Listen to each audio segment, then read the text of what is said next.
প্রিয় ভাইরা আমার, এই দুনিয়ার জমিনে নূহ নবীকে আল্লাহ তাআলা পাঠিয়েছেন। নূহ নবী তার জাতিকে আল্লাহর দিকে ডেকেছেন।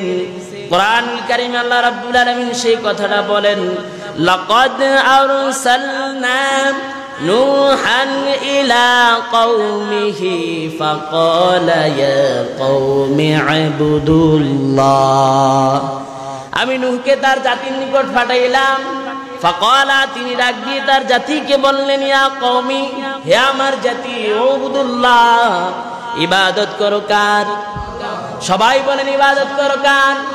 মালাকুম মিন ইলাহিন গায়রু, আল্লাহ তাআলা ব্যতীত আর তোমাদের কোনো রব নাই। আল্লাহ তাআলা ব্যতীত বলেন তার কোন ইলাহ আছে নাকি? সবাই বলেন আছে নাকি? নূহ নবী তার কওমকে তার রবের দিকে ডেকেছেন। এবার আসি হযরতে হুদ আলাইহিস সালামের দিকে। তিনিও তার জাতিকে একই ভাবে ডেকেছেন। ওয়া ইলা আদিন আখাহুম হুদা ক্বালা ইয়া কওমি ইবুদুল্লাহ মা লাকুম মিন ইলাহিন গায়রুহু। নূহ নবী তার জাতিকে ডেকেছেন আল্লাহর ইবাদতের দিকে। হযরত হুদ আলাইহিস সালামকে আল্লাহ তাআলা আদ জাতির নিকট পাঠাইলেন। আদ জাতি যখন আল্লাহ তাআলার ইবাদত থেকে ভিন্ন দিকে ফিরে গেল, হুদ আলাইহিস সালাম তার জাতিকে আল্লাহ তাআলার দিকে ডেকেছেন এবং বললেন, উবুদুল্লাহ, তোমরা ইবাদত করো আল্লাহর। মালাকুম মিন ইলাহিন গায়রু, আল্লাহ ব্যতীত আর কোন ইলাহ নাই। কথা বলেন আছে নাকি? প্রিয় ভাইরা আমার, হযরতে সালেহ আলাইহিস সালামকে আল্লাহ তাআলা এই পৃথিবীর জমিনে পাঠালেন। তিনিও একই ভাবে তার জাতিকে আল্লাহ তাআলার দিকে ডেকেছেন। ওয়া ইলা সামুদ আখাহুম সালিহা ক্বালা ইয়া কওমি ইবুদুল্লাহ মা লাকুম মিন ইলাহিন গায়রুহু। সামুদ জাতির নিকট সালেহ আলাইহিস সালামকে যখন পাঠালেন, তিনি এই পৃথিবীর জমিনে এসে দেখলেন সামুদ জাতি এই দুনিয়ার জমিনে আল্লাহকে ভুলে গিয়ে তাদের মন মতো চলতেছে।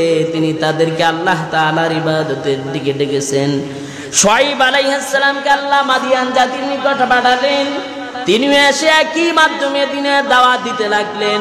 ওয়া ইলা মাদিয়ানা আখাহুম শুআইবা ক্বালা ইয়া কওমি ইবুদুল্লাহ মা লাকুম মিন ইলাহিন গায়রুহু। শুআয়ব আলাইহিস সালামকে মাদিয়ান জাতির নিকট পাঠানোর পরে তিনিও এসে দেখলেন তারা আল্লাহ তাআলার পথ থেকে ভিন্ন দিকে ফিরে আসেন। তিনিও তার জাতিকে ডাকলেন, ইয়া কওমি ইবুদুল্লাহ, ও আমার জাতি, ইবাদত করো কার? সবাই তো বললেন না, ইবাদত করো কার? যুগে যুগে যত নবী রাসূলগণ এই পৃথিবীর জমিনে এসেছেন, সবাই আল্লাহ তাআলার ইবাদতের দিকে ডেকেছেন। শুধু কি তাই নাকি, তারা এই কথাটাও সাথে বলেছেন, মালাকুম মিন ইলাহিন গায়রুহু, তোমরা দুনিয়ার জমিনে আল্লাহকে ব্যতীত কেন এই দুনিয়ার জমিনে অন্য কাউকে নিজের প্রধান মনে করে দৌড়াও? দুনিয়ার জমিনে প্রধান একজন, তিনি কে? এই দুনিয়ার জমিনে যদি রাতের ঘুম হারাম করতে হয়, কার জন্য করব? নিজের জীবন যৌবন যদি খরচ করতে হয় তাহলে কার জন্য করব? নিজের জীবনের প্রত্যেকটা সময় আল্লাহ তাআলার জন্য ব্যয় করব।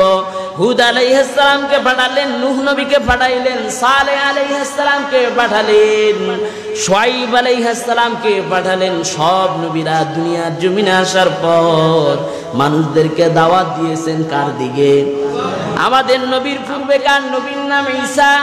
তিনিও এই দুনিয়ার জমিনে সে মানুষকে আল্লাহ তাআলার দিকে ডেকেছেন। তিনিও ডাক দিয়া বলেন, ইন্নাল্লাহা রাব্বি ওয়া রাব্বুকুম ফা'বুদুহু হাযা সিরাতুম মুস্তাকিম। বলুন আল্লাহু আকবার। তিনিও মানুষকে ডাক দিয়ে বলেন, ইন্নাল্লাহা রাব্বি, ও আমার জাতি, নিশ্চয় আল্লাহ তাআলা আমার রব, রব্বুকুম, তোমাদেরও রব হচ্ছেন আল্লাহ। সবাই বলেন এখানে আমরা যারা আছি সবার রব কে?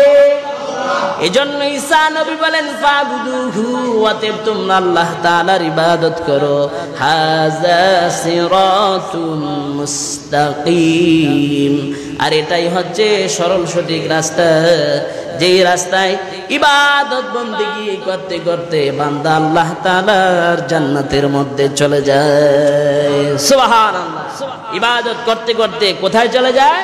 জান্নাতে চলে যায়। যারা আল্লাহ তাআলার বান্দা তারা সব সময় ইবাদত করে কার?